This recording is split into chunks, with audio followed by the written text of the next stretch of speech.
Good afternoon and welcome to the Darien Library's Strong Women in History series with Mark Albertson. I'm Susie, the film librarian here. I'd like to thank you all for coming. And before we begin, I'd like to mention that all our programs here at the library are made possible by our annual Friends of the Library campaign. And I thank you for your continued contributions to help bring programs like Mark's and others to the library. So without further ado, I introduce Mark Albertson. Thank you very much. Thank you. Good afternoon. This is the beginning of the Strong Women in History series, and there will be 5 of these ladies. Besides today's lady, there will be Ida B. Wells, Alice Paul, Kate Werner, and we're gonna finish up with an interesting lady, Amelia Earhart. But I guess today is maybe the person to start this with. Eleanor Roosevelt. She's a fascinating individual, and she is a strong woman. But you know, to start with, it's important, I think, to get an understanding of the time this lady is born in. You know, she's born in 1878. And she's born into a period of American history where we are making that transition in the post-Civil War era from being an agrarian nation to the world's leading economic industrialized power by the middle of the 1890s. This is a lady who will live her life at 1878 until she dies in 1962. And in that span, she saw people still being moved around by horse and buggy, and yet when she died, she'll see the Cuban Missile Crisis. There's a lot that went on here in her lifespan, and as a strong-willed individual and one that helped chart the course of some of these events, she has a part in this transition that's going on economically, socially, culturally, and of course politically. And this is the lady who will say, I am not a politician, even though she never really held elected office to speak of. You don't have to be an elected official to be a politician, and she was a politician, and we'll get into some of that. She's born to an Elliot Belloc Roosevelt and an Anna Rebecca Hall. Elliot Belloc Roosevelt is related to Theodore Roosevelt, which means Eleanor will be related to Theodore Roosevelt. And that's not the last you've heard of Theodore, as TR as well. And she's going to have 2 brothers here, let's call them full brothers. Elliot Jr., who's born in 1889, and Hall, who's born in 1891. Many of the Roosevelts don't seem to live long. Hall, who was born in 1891, dies in 1941. He was very much a drinker. Her father, Elliot, or her mother rather, Anna, will die when she's 8 years, when Eleanor was 8 years old. She died of diphtheria. Her brother, Elliot, died at 4 years old of diphtheria the following year. So Eleanor is 9. Her father, who was a drinker, threw himself out the window of a sanitarium. That didn't kill him. He will later have a seizure. So he's going to be dead by the time Eleanor is 10 years old. So by the time she's 10, she's lost her mother, she's lost one of her brothers, and she lost her father. Now, she had another brother who was Elliot Roosevelt Mann. Elliot Roosevelt Mann was the product of an indiscretion that her father had with one of the domestics. He, by the way, will live from 1890, and again, like his stepbrother, Hall, will die in 1941. Again, some of these Roosevelts don't really live all that long. You know, the Roosevelts were in that world of privilege. It was known, they were known to come out of that position of privilege in New York known as the swells because they had a lot of money. But when Eleanor was without her parents by age 10, she had to go somewhere. So she went to live with her maternal grandmother, Mary Livingston Ludlow. Went to live with her grandmother. And it wasn't long, again, even though she's born in privilege, even though Eleanor is born into privilege, that doesn't mean you necessarily have an easy life here in the beginning. And she doesn't. Her mother's gone, one of her brothers are gone, and her father's gone by the time she's 10. Now she's living with her grandmother, and it's not long before this lady has to sleep with her bedroom doors locked because she can't trust her grandmother's sons. And that's where we are here, 12, 13, 14 years old. She also begins to understand herself, I think, at this point, when she states that she knows she's not the prettiest face to come down the pike. She knows this. But she also states that and this is what she says, no matter how plain a woman may be, if truth and loyalty are stamped upon her face, all will be attracted to her. And that's coming. That's coming with Eleanor. However, there is help on the way. She will be sent to England, and she will attend the Allenswood Academy, a woman's school, a school for young ladies, in Wimbledon, England, right near London. And the headmaster is a Marie Sylvester. Marie Sylvester would be one of those big influences on Eleanor's life. Marie Sylvester, who, by the way, was a homosexual, and that was her sexual persuasion. She's a lesbian, and this is the first of, as far as I know at this point, many lesbians that Eleanor is going to meet along the way, including Lorena Hickok, the journalist later on, and I'll get to her. She, by the way, was the headmaster of this Allenswood Academy, and she tried to train the young ladies who went to this academy to be free thinkers, critical thinkers, well-rounded individuals. That's what she tried to produce at Allenswood. Eleanor takes dancing, Eleanor takes science, Eleanor takes history, Eleanor takes French. We are beginning to build a well-rounded individual. She likes being in this environment. She likes being in this school. She likes being with Marie Sylvester.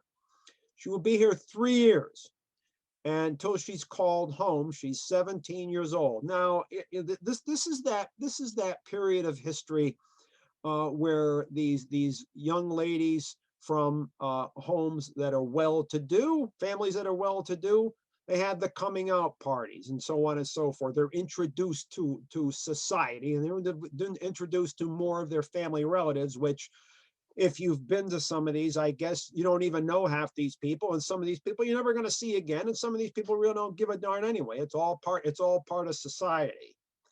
And she begins to work at the New York Junior League, which was run by Mary Harriman, related to Averil Harriman, from the Brown Brothers Harriman Banking.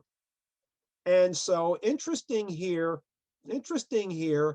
again, this is that societal makeup here. Law, banking, industry, so on and so forth.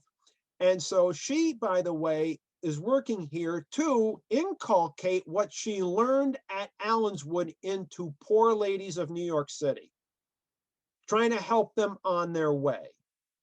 And at the same time, in 1902,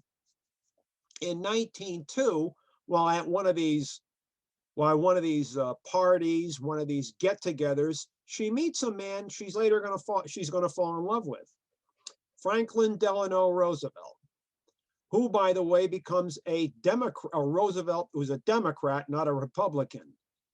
And interesting here, they hit it off. They're cousins, but they hit it off and they begin to become romantically inclined.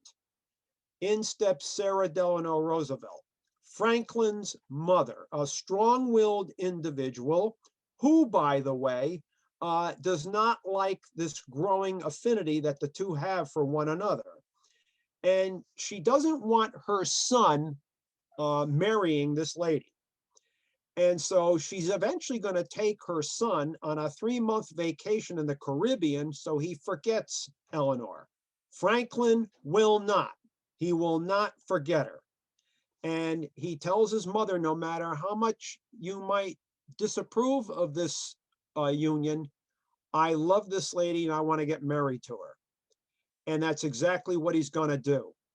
And in the meantime, and I'm sure you ladies understand this, you know, usually it's the ladies with their families who really plan weddings and set everything up. Most of the time, the guys just show up, right? In this instance, her father is gone. She really has no one else to give away, you know, give the bride away. She has no one else to give her away at the wedding. She asks Teddy to do so.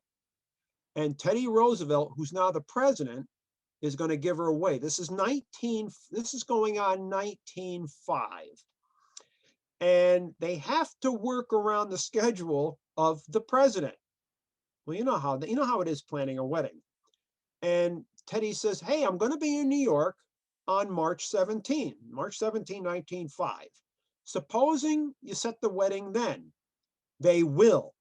So on that day, he will give the bride away. It's St. Patrick's Day, they get married, St. Patrick's Day, 1905. Now, this is a society wedding. The Roosevelts, this is a society wedding.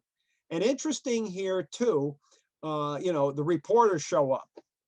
Of course, with the president there, guess who they're going to see? They're going to go see the president. And one of the questions that one of the reporters asks is, you know, how do you feel about this wedding here? You know, the Eleanor and Franklin both having the same name. And Teddy's reply is, well, at least it's nice to keep the name in the family. I mean, it makes it sound like it's one of these European royal weddings. The two are going to go on a honeymoon for about a week up at Hyde Park. They are going to come back to New York City where they will take up residence in a townhouse, their apartments. And eventually they will take a honeymoon in Europe for 3 months. And in that 3 months, by the way, prior to going down the extended honeymoon, they set up shop. After Hyde Park, they go to New York City and they set up shop in their new townhouse in New York City. Well, guess who has the townhouse next to them with sliding doors? Sarah Delano Roosevelt, Franklin's mother. And this is not going to work well for the next 10 years. She's very dominating, very opinionated, and downright pushy. In fact, the Roosevelts will have 6 children. Anna will be the first, followed by 5 boys. And I think it was James, when he was interviewed, stated about his grandmother that as each of us came along, their grandmother would tell each of them when they were old enough to, well, they really weren't all that old yet. When she thought they were old enough to understand, your mother might have bore you, but I'm really your mother. I don't know how you ladies would feel to be in a situation like that. But this situation went on for 10 years. Now, Eleanor, too, this is an interesting psychological study. Eleanor, too, was not a big fan of sex. She was not a big fan of child rearing. Now, this is a lady, if you walked up to her and gave her a sob story, like you lost your job, you haven't had a meal in 2 days, or you know, it's like that, can you help a fellow American who's down on his luck? She'd give you the jacket off her back. Yet at the same time, she says, having children is a chore. And she didn't think she was geared to child rearing. Now, that's an interesting character study. And this is also going to explain perhaps why the family is the way it is. It's really not a close-knit family. And interesting, later, Anna Anna is later going to be one of that liaison between um, some of her father's liaisons, if you will. She'll be the go-between between some of the affairs he was having behind his wife's back. And so again, so since Eleanor was not really a fan of sex, having children, because she has 6 children. They have 6 children, and they are Anna, James, Franklin Roosevelt, Elliot Roosevelt, Franklin Delano Roosevelt Jr., and John Aspinwall Roosevelt. And again, some of them do not last long. Elliot Roosevelt he lived to be 80. Franklin Delano Jr., born in 1914, died in 1988. John Aspinwall, born 1916, died 1981. So many of them don't live quite as long. Eleanor, by the way, puts up with her mother-in-law's meanderings here and domination. But of course, World War I comes along.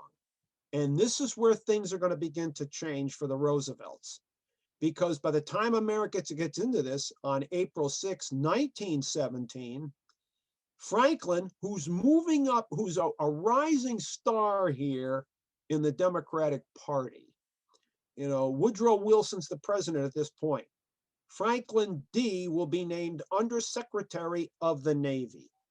And he will be Undersecretary of the Navy under Josephus Daniels.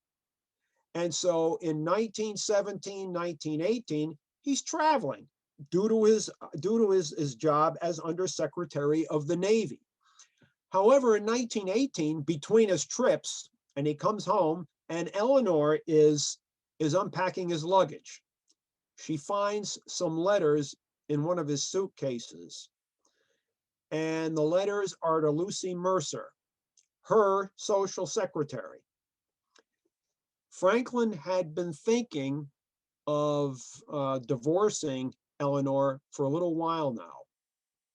And Eleanor, reading these letters, is not a happy camper. In steps Lewis Howe. Lewis Howe was one of Franklin D. Roosevelt's primary advisors, and he tells Franklin D., he says, you know, this is 1918, not 2021. Societal outlooks here were different on this sort of thing, and tells him, if you have aspirations of higher office, you better rethink divorcing Eleanor. In steps Sarah Delano Roosevelt. Now, you would have thought, right? Okay, let's get rid of Eleanor. No, you're the one who wanted to marry this lady. You now are stuck with her. Oh, and besides, if you want to divorce her, go ahead, but I'll disinherit you. I'll cut you out of the will. Money has a tendency to change opinions, and Franklin will stay married to Eleanor. They cannot fully fulfill each other on the standard marriage type basis physically, but they are politically attached. You know, she will support her husband's various elections. She will work hard to see that Franklin will get elected. However, in 1920, and I've been giving talks on this election, the 1920 presidential election, as a 100-year difference between what you saw in 2020. The Republicans wanted Theodore Roosevelt to run for president again. He dies in 1919. Woodrow Wilson, many Democrats didn't want him running again.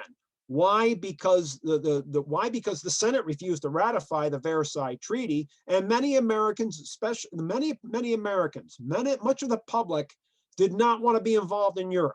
You know, we've been there, done that. We helped the British and French pull their chestnuts out of the fire. We don't want to go back. The businessmen, the banker, and the military understand America's presence now on the world stage, but most Americans don't, and it's not explained to them as usual. And they don't get this. And so Woodrow Wilson's not quite as popular. Keep in mind, when Wilson was campaigning in this country after coming back from the Versailles discussions in France, he has a stroke and he's going to die. So now the Democrats and Republicans, their number one picks are no longer around. And so Warren G. Harding, senator from Ohio, will run against James Cox, the governor of Ohio, for the presidency.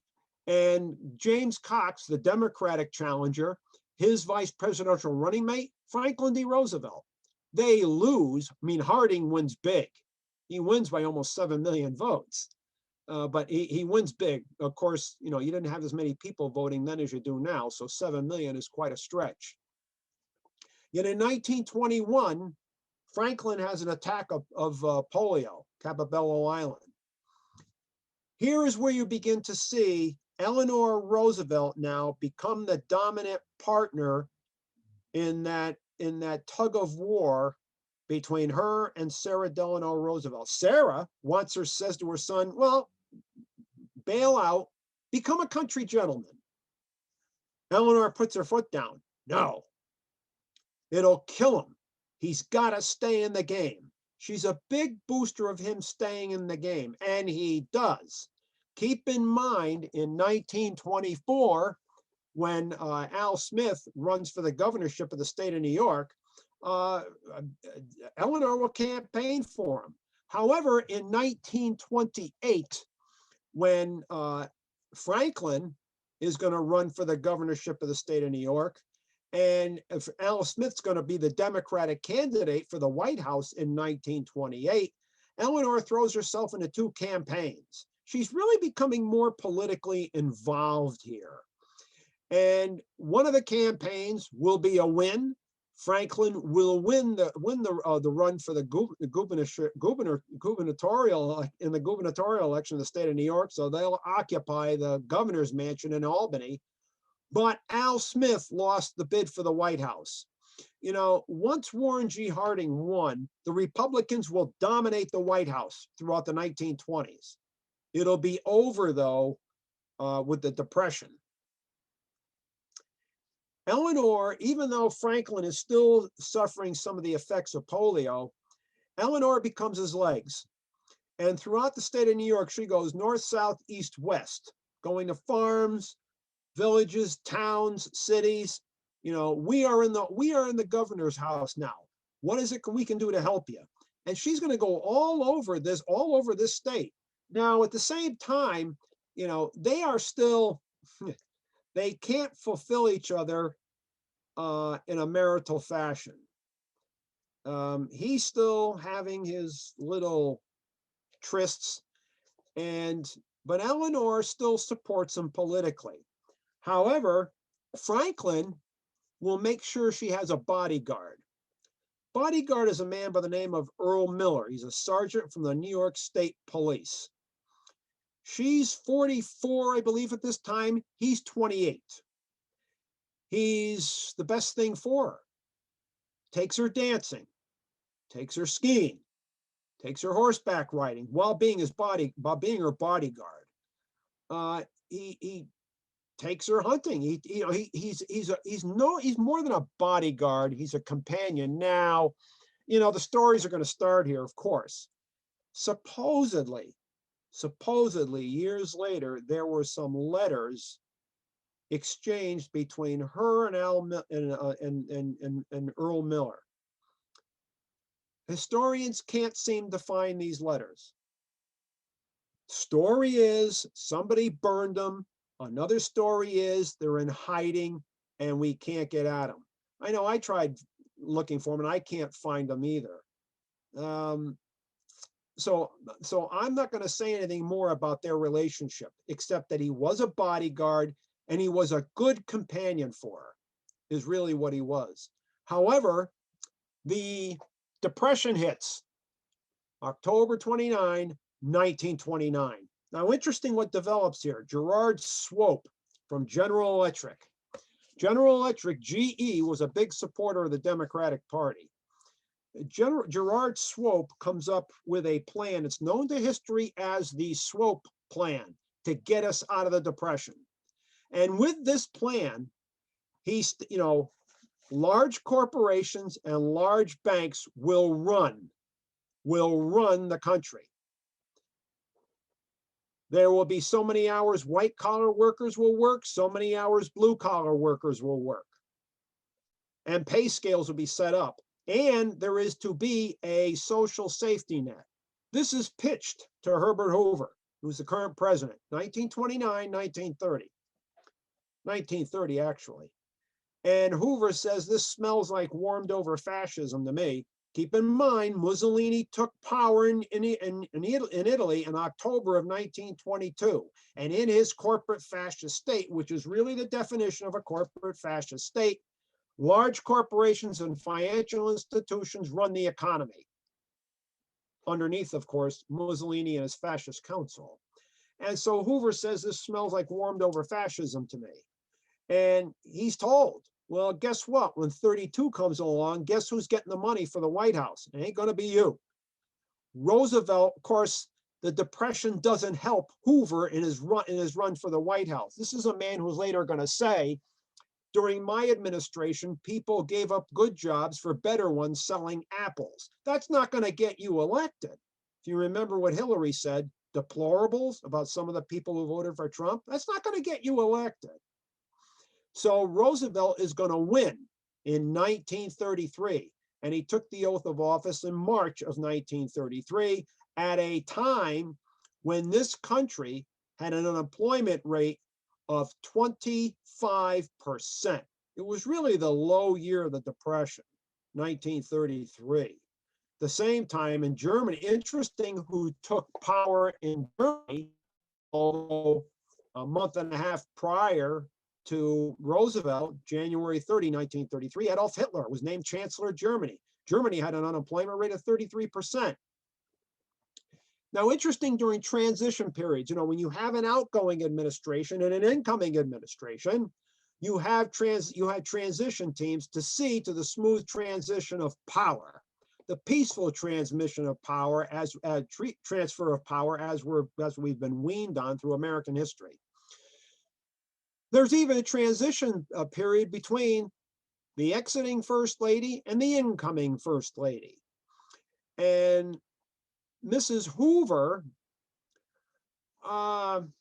interesting, was a suffragette prior to being the first lady.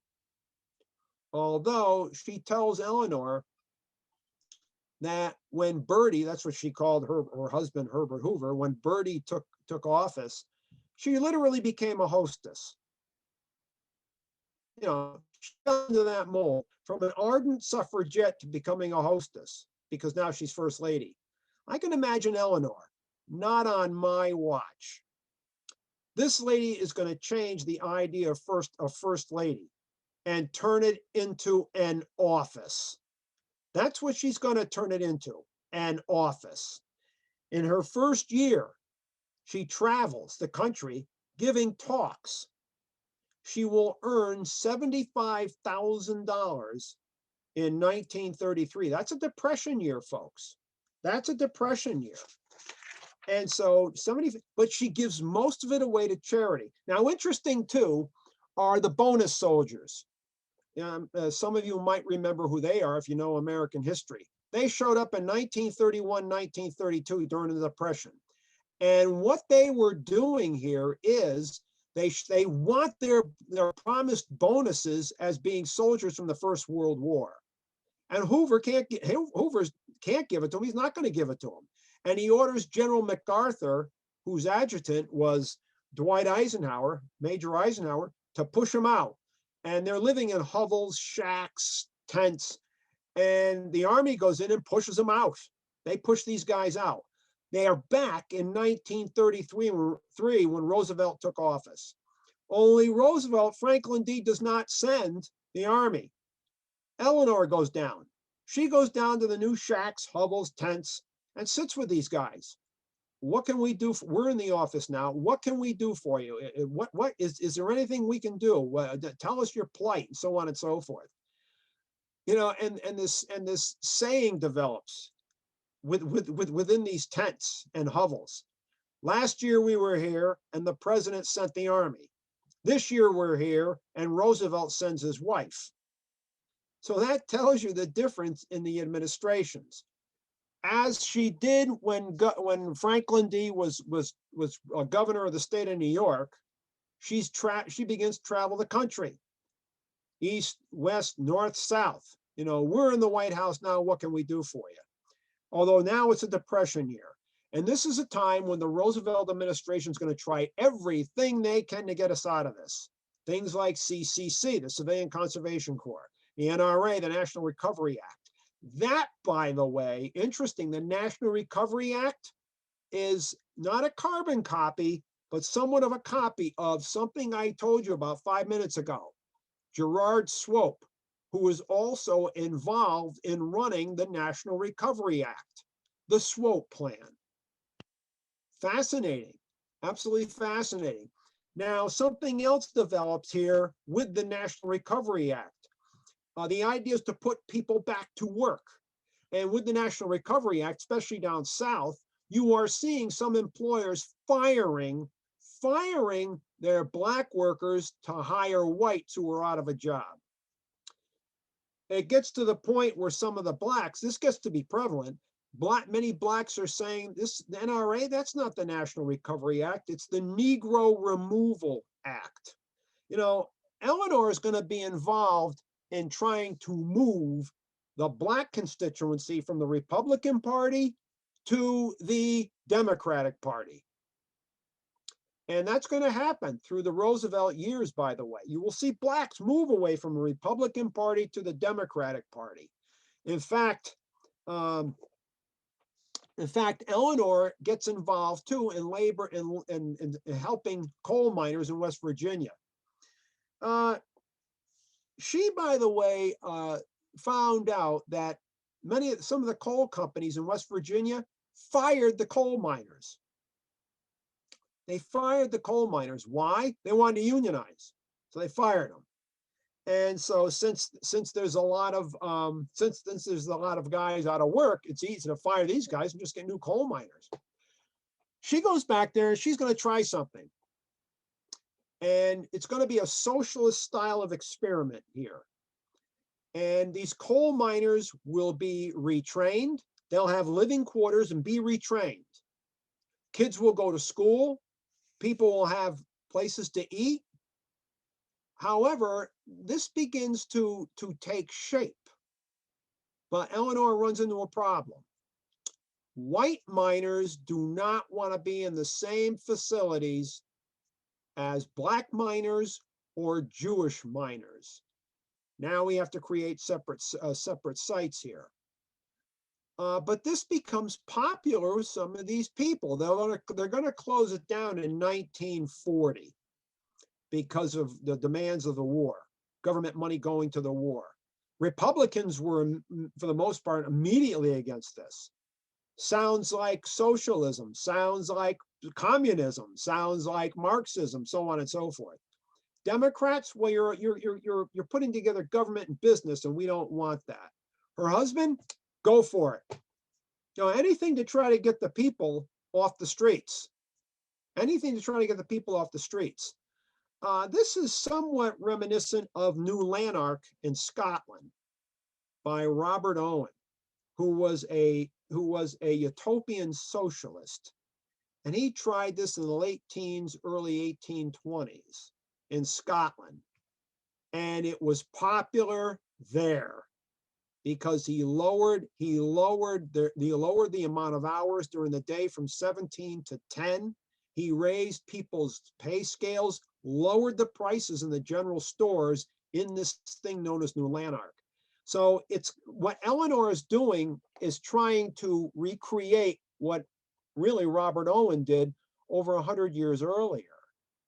But they'll close it in 1940 because the money has to be going to the war. And besides, between 1939 and 1941, Roosevelt's going to put 8 to 10 million Americans back to work producing war goods. We're not in the war yet, but we're rebuilding the economy based on the war. That's going to help draw us out of the Depression. Eleanor, I mentioned, will turn this thing known as First Lady into an office. She will be the first, she will, through her 12 years, give 348 press conferences. This is a lady who was the first lady to speak at a presidential convention, 1940. This is a first lady who will publish some 62 articles, magazine articles, in some of the leading publications in this country. This is a lady who will start a daily column, if some of you remember either seeing it or reading about it, My Day, in 1936, and she will continue this until the year she dies, 1962. As I mentioned, she was one of those people that moved the Black constituency from the Republican to the Democratic Party. Now, keep in mind, when I think it was the Johnson-Castigan bill came up in 1934, which would have made it a federal crime to lynch Blacks. Eleanor threw herself into this. She was going to try to get her husband to sign this bill. You know, they might be politically affiliated, but they still had their differences of opinion. She will even bring in the NAACP to lobby her husband in the Oval Office. She will bring in leading Black leaders. In the end, her husband will not sign this bill. Why? Because with the 36 election coming up, he does not want to lose the Southern Democratic vote. But Eleanor threw herself into this. Now, when Marian Anderson, the singer, the Daughters of American Revolution, did not want her singing in Washington, D.C., Eleanor, again, is going to throw her support behind Marian Anderson. Number one, she's going to turn in her membership to the Daughters of the American Revolution, and then get Marian Anderson to sing at the Lincoln Memorial. And not only that, she will bring Marian Anderson into the White House to sing for foreign dignitaries, like at dinners and so on and so forth. So she got behind the Black agenda here in the 1930s. However, with the war coming closer, you know, Hitler will invade Poland with Stalin's connivance here in September 1, 1939. Now, it's interesting here, America, you know, Franklin D. Roosevelt knew we were going to get into this war. And interesting too, while during the 1930s, the leaders of the two big winners of this country, they really don't know each other yet they're proceeding on the same path, although one has more freedom to do so than the other. The other man I'm speaking about is Joseph Stalin. Stalin began to industrialize the Soviet Union in 1926. He began the program. He was going to collectivize all the peasants, pinch their grain and livestock, sell it for foreign currency, bring in American, British, and French engineers, and build factories, a lot of factories. He's going to move the Russian people from the countryside into the city, urbanization of the Soviet Union. And he states, we are going to do in 25 years what it took the United States 100. And you can say anything you want about Uncle Joe, as he was known here during the war. In one generation, he took this country from being a backward peasant economy to an atomic bomb by 1949 to become the world's second-ranking industrial power. He had the freedom to do this in the 1930s, and he focused on heavy industries, machine tools, tractors, you know, and of course, his idea here is, why should the farmers be using horses and mules to plow their fields? Can't you grow more food?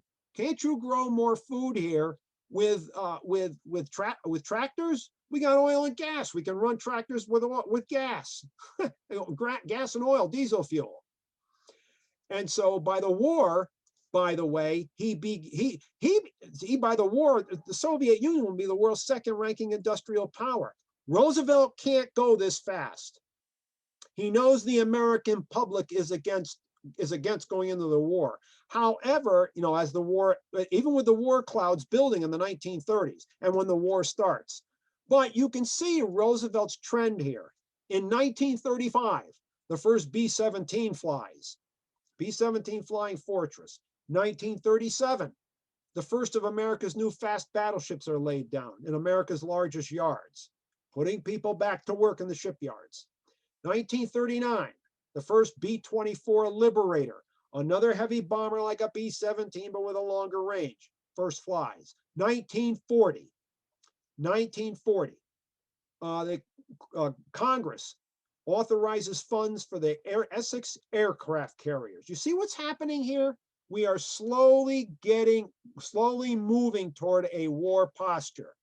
And on December 7, 1941, the Japanese bombed Pearl Harbor. Interesting what you see here. Interesting what you see at this time. You know, this is the turning point. The turning point of the war is December 41. Pearl Harbor might sound like a loss to you, but it charts the course of the war. Why? Well, the Russians stopped the Nazis at Moscow 2 or 3 days before Pearl Harbor. Now the world's #1 and #2 industrial powers are on the same team. And that's going to bring somebody to this country in December of 1941. His name is Winston Churchill. He's going to stay with the Roosevelts at the Roosevelt White House.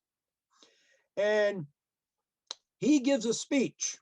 And I've watched this speech, and I urge you, you can find it on YouTube, in December of 1941, to Congress, to a joint session of Congress. It's one of the greatest speeches you'll ever see given in our Congress. It lasts about 14 minutes and some odd seconds. He's staying at the White House. Now, interestingly enough, you know, Churchill liked to stay up at night, and he liked to have a few brandies or 2 or 3 and smoke a cigar. And he's regaling President Roosevelt with history, British history, history of the British Empire, politics. What's not to like here? Staying up till 1, 2, 3 in the morning. And Eleanor, you know, Franklin's trying to stay up. And he doesn't have the strongest constitution even here. And Eleanor is going to slow burn. What's the matter with Winston? Doesn't he know that Franklin is not in the greatest health? But what's not to like? I mean, I'd stay up. Eleanor, too, volunteers for the Red Cross. Now, finally, she listens to her husband's advisors. You know, we like your spirit, but it might not be a good idea. And the reason it might not be a good idea is that picture what could happen if it happens that you are working with the Red Cross and you get captured by the Italians or the Germans. How would that look, the First Lady in a German or Italian prison camp? So she relents. However, what she does do, she goes on tours to see the troops. She goes in 1942 to England. The United States 8th Army Air Force is now building up its forces in England. And she's a big hit in England, not only with the Allied airmen, but with the British. In 43, she went to the Solomon Islands. And Admiral Halsey is later going to say, because he was in command of the American forces in the Solomons in the Southwest Pacific, he said, of all the people who came to visit the men under my command, one of the most important and one of the best received was Eleanor. I mean, she was I think she went to Bougainville and was in the jungles with GIs and Marines. You know, what can I do? I mean, these are not the healthiest environments. Where are you from? You know, keep up the good work. You know, it's to raise their spirits. And she did. She did. You got to give her credit for this. Yet at the same time, she had her moments with her husband. You know, after Pearl Harbor got bombed, her husband will sign Executive Order 9066. Now, what was that? Rounding up the Japanese and putting them in the internment camps. Eleanor was dead set against this. How can you round up fellow Americans? You know, it's the Japanese that bombed Pearl Harbor, not the Germans or the Italians here. It's the Japanese that did. And there's that outward sign. Many Orientals are of a yellow skin. They got round-headed, slanted eyes. They're easy to pick out. They stick out. And so they're going to be rounded about 110, 120,000 of them. Yet, at the same time, Many of their kids are going to join the Army. And the 442nd Regimental Combat Team fighting in Italy will be the most decorated outfit of the United States Army in World War II. Interesting. She was also against, she wanted escaped Jewish people, escaping German persecution, to come to the United States. Again, Roosevelt's advisors said, no, not coming. Why? Well, they were afraid that the Nazis would slip in saboteurs and spies. And she was against that. No, you got to bring them here. They're escaping horrific Nazi persecution. However, as when the war comes to a close, Franklin D. Roosevelt will not see the end of the war. He will die on April 12, 1945. She's not with him. He dies in Georgia, although Lucy Mercer was, and his advisors are going to get her out of the house quick because, like bees to honey, it's not going to be long before the reporters show up. Well, whenever a world leader dies, something of the stature of Franklin D. Roosevelt, all of the cables, letters, and missives turn up. And Eleanor was flooded with them. One stands out here, Joseph Stalin, who urges Eleanor to have a autopsy done, thinking maybe Franklin was poisoned. And Eleanor says, apparently Mr. Stalin doesn't understand that we are not that way. That was Stalin, have an autopsy done. Franklin, after his death, in his will, by the way, wanted to leave Hyde Park as a presidential library. He'll really be the first to do this. Some presidents have done so since the Roosevelt administration, which means Eleanor is going to have to move out. That included Valkill, the cottage up there, which she had built to keep herself sane and get her away from the family. And that included her husband and kids. And she would go up there with some of her female friends. One of them was Lorena Hickok. Lorena Hickok had been she was a female reporter with the Associated Press. And she was a lesbian, like Marie Sylvester was. And she was a pretty good journalist. But she literally fell in love with Eleanor. And she'll be fired by Associated Press. Eleanor is going to take her on as a press agent for the New Deal. And the two really hit it off, and they would spend time with other friends, that female friends Eleanor had up at Valkill. Well, now she's going to have to get rid of that too, because it's part of Hyde Park. She'll set up shop in New York City. However, after Franklin's dead and Harry Truman becomes the president, there's a new thing coming along here called the United Nations. He's going to assign her to the United Nations. This organization is tailor-made for this lady. Go back to what I mentioned earlier about her giving you the jacket off her back. If you came up to her with a sob story. She will be the first United States representative to the United Nations. And interesting, she is put on the Commission of Human Rights. And I find it interesting that this is really, this becomes, by the way, the Universal Declaration of Human Rights, of which she is a co-author of. Many of the nations that are going to be involved in the United Nations have to vote on the acceptance of the Universal Declaration of Human Rights. There's almost 60 nations here. It's not quite unanimous. 8 nations will not vote to accept this, the Universal Declaration.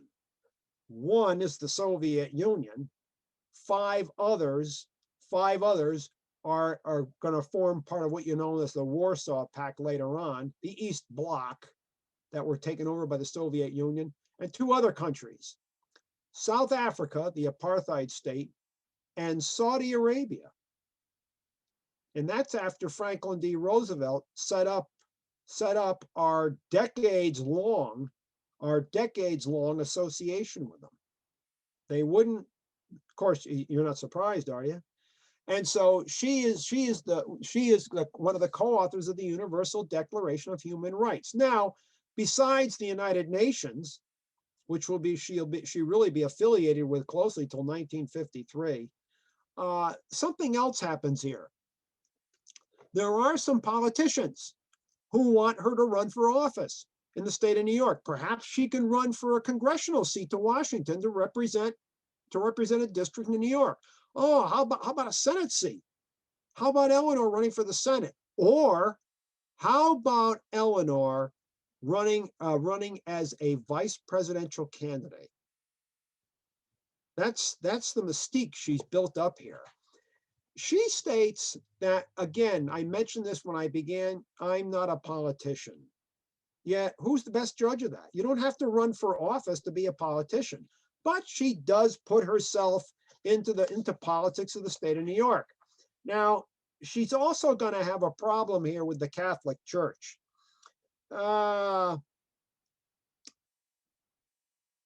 Cardinal Spellman, remember him?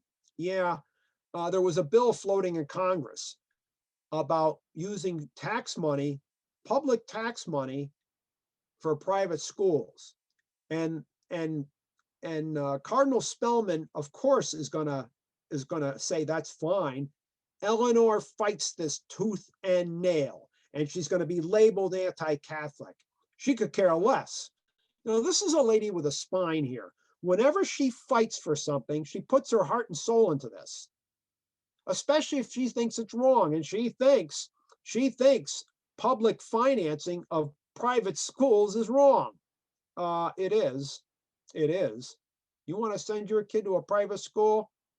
Dig into your wallet, because I know I don't want to pay for it. I know that. Public school, I'll pay for it. But private school, you're on your own. Another thing, her husband, or one of her sons, was going to run for attorney generalship of the state of New York. Tammany Hall was against this. I'm sure there must be somebody in the audience here who lived in New York at this stage. Carmine DeSapio. I'm sure some of you folks remember him. And Eleanor got into a scrape with him. This went on for a number of years, through almost the rest of the 1950s. Her taking on Tammany Hall. There wasn't anything this lady wouldn't tackle. She supported presidential candidates, 1952, Averell Harriman, 1956, Averell Harriman. He lost both times to Dwight Eisenhower. Interesting, 1960. The Democrats want Eleanor to support a candidate other than Averell Harriman, not Averell Harriman, Adlai Stevenson. She supported him twice. But they don't want Stevenson to run in 1960. They have a nice young man from Massachusetts. And they want Eleanor, they think Eleanor's boost would help, but she won't support John Kennedy. She won't support him. Many influential Democrats try to persuade her to support Kennedy. She won't do it. Gore Vidal, who got to know Eleanor very well after the war, tried to push, as he said, Mrs. Roosevelt to support Kennedy. She says no. Another man who was well known as a Democrat at this point went to persuade her. That was Frank Sinatra. She told Sinatra, no, not supporting him. She eventually will, but she gave as her reason she would not support Kennedy because he did next to nothing when in Congress to combat Joe McCarthy. That's why she wouldn't support him. Again, though, when Kennedy becomes president, he takes her on as his minister, if you will, of women's affairs. And she issues Kennedy a warning. because she went through this. Your children are very young. Keep them out of the limelight of the press. Don't let them be caught up in that public limelight. She says, my husband and I did everything we could to try to keep our kids out of the limelight. Don't get caught up in this. She will die in 1962, and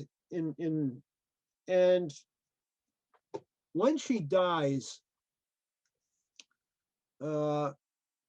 Harry Truman is the one who says, and this really sums up Eleanor and her life, this nation didn't lose. She was more than just America's first lady. She was first lady of the world. And Time magazine, I think it was, had an article, had a special edition magazine at the end of the 20th century. And the 100 most influential Americans of the 20th century. And out of 100, she still finished 9th at 37 years after her death. The staying power of this lady is beyond description. I can imagine what she would say now if she was around today to see the United States. I'm sure she would have choice words for both Democrats and Republicans. We just scratched the surface, but it would behoove you to beg, borrow, and steal anything you can on this lady. It's worth the research. It's worth getting to know this lady. She truly is a fascinating individual. Do you have a biography you like of her?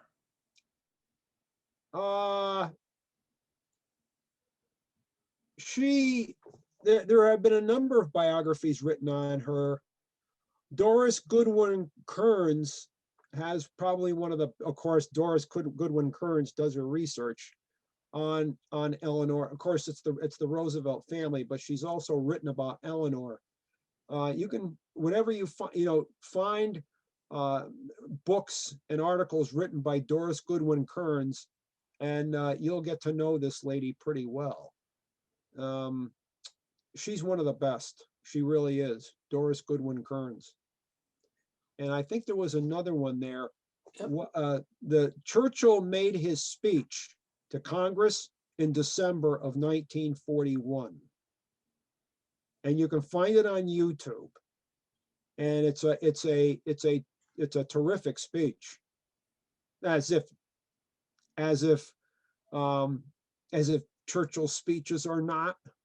And he really knows how to wield the English language. And he made mention, his father was English, his mother was American.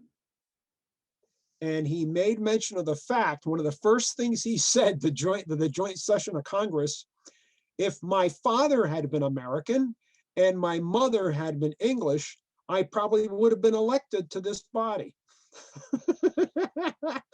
Yeah, he knows how to win over a crowd. Winston Churchill. Interesting. Fascinating. Marion Dickerman was my son's preschool teacher at, wow, holy Christmas. Yeah, she was. She was a close friend of Eleanor's. Yes, she was. Yeah, wow, Marion Dickerman. Wow, holy mackerel. There's something coming out of here. Let's see. Anybody else have any questions or comments? Or observations? Or what else you want to talk about? Oh, here we go. How did she handle FDR's indiscretions? Did she have a relationship with these women? Well, yeah, Lucy Mercer was her social secretary at one point, and Franklin was having an affair with his wife's social secretary. They knew they couldn't fulfill each other in the regular husband-wife arrangement here. And so they virtually, I would say, for want of a better description, let it go. And, but they were politically joined, but I can still imagine, you know, being in, it would be, I would love to have been in that room at the White House after Franklin signed that executive order 9066, rounding up the Japanese. I can imagine being at that dinner table between Franklin and Eleanor discussing that. That must have been an interesting dinner. But they did have their differences of opinion, yet they supported each other politically. I mean, she rode all over the country for her husband. Of course, her husband, you know, he's not the healthiest man. We know that, which leads to another aspect here, which I like to bring up. You know, many of the journalists did not focus on Franklin's infirmity here. You know, it seems like many Americans back then were more interested on and as far as their president goes, what was above his waist as below as opposed to what's below his waist, to put it that way. You know, and you can see newsreel footage of James helping his father to a podium so he could speak. And Franklin would give us, and he was a good speaker. You know, he was a great public speaker, but it didn't seem there was as much focus on his legs, but maybe what was between his ears and what was coming out of his mouth, which in many people I know in this country now, they don't seem to be that way. So, which to me is tragic. So, what was the purpose of Churchill's visit? You know, Churchill came to this country. Churchill came to this country. You know, Churchill and Roosevelt had been really trading messages and cables for going on 2 years. And interestingly enough, the American and British high commands had been meeting on and off since 1938. Roosevelt was committed to not letting Britain fall because Britain was an unsinkable aircraft carrier. And so, interestingly enough, when Pearl Harbor, the day Pearl Harbor was bombed, Franklin D. Roosevelt was, Winston Churchill was having a dinner party. Keep in mind, you know, the attack in Pearl Harbor was over by 10 minutes to 10 in the morning. And fast forward through the time zones, at the same time, approximately same time, Winston Churchill is at Chequers, the prime minister's home outside of London. And he has a small dinner engagement with John J. Winnett, the American ambassador to England, and Averell Harriman. And an adjutant comes in with a note for Churchill. You know, the Japanese have bombed Pearl Harbor. And so he orders a radio, and they're trying to keep up on the news. They're not getting a lot of information here because it's all sketchy. And finally, Churchill sends for paper and pencil. He's going to write a declaration of war to the Japanese now. And Winnett says, aren't you going to wait for confirmation? Churchill's not waiting for anything. And it is one of the most, as far as a declaration of war, Churchill writes this in the most polite language you can imagine. You think he's writing his grandmother across town. And he signs this, your obedient servant, Winston S. Churchill. This is a declaration of war, which is going to the Japanese ambassador in London, which in turn will be transferred to Tokyo. And he said, I was criticized for being so polite. And Churchill's response was, when you have to kill a man, it costs you nothing to be polite. That's Churchill. However, he also said when he went to bed that night, I slept the sleep of the saved. And that's in his memoirs. But he came here to show that Britain and the United States and now are on the same plane. We are now together, leading the free world, if you want to use that term, against militarism, Nazism, and the Japanese militarist agenda, and fascism. course, Stalin's not there, but you know where that's going to go, because they're going to have to support Stalin, because it's the Soviets that are going to win the land war in World War II. We're not, they are. In fact, Churchill's going to say that. But Churchill came here to solidify that relationship. He wasn't going to have Roosevelt go to England. He came here. He came here. And as I said, you can find on YouTube, it's one of the best speeches anyone's ever made to our joint session, to a joint session of Congress. It's a great speech. But what else do you expect from Churchill? So, interesting. We have a question in the chat box. I thought they tried to hide their polio from public as much as possible. Also, what was her relationship with their children as they grew up? This wasn't the closest knit family around. You know, I mean, Eleanor liked to go up to Valkill to get away from him, her husband. You know, and she liked being with, you know, that the idea, you ladies, you know, with say this, the man cave. Well, this was a ladies' cave up in Valkill. I mean, both. Who cares who has what? But I mean, she's getting away from her husband or kids. And this really wasn't the closest knit family. But then maybe it goes back to, it's not that she didn't love her kids. That's not the point. But the point here is, you know, when Anna, her daughter, is arranging some of the liaisons between her and between her father and Lucy Mercer. I mean, what does that tell you here? I mean, you know, it's kind of a family is this? It's an interesting family, I'll give you that. It's the stuff that soap operas are made of. You want to go there? Then the Kennedys aren't either, are they? The Clintons probably are too. America's royalty, if you want to use that term. Yeah. And but of the two, Franklin and Eleanor, it's Eleanor who's the liberal. Franklin is not. Franklin, lawyer, banker. How many bankers do you know are liberal? Let's be honest here, right? How many bankers do you know who are liberal? But he's practical.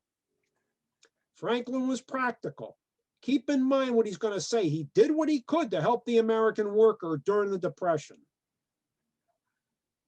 You know, you got to give him that. They tried.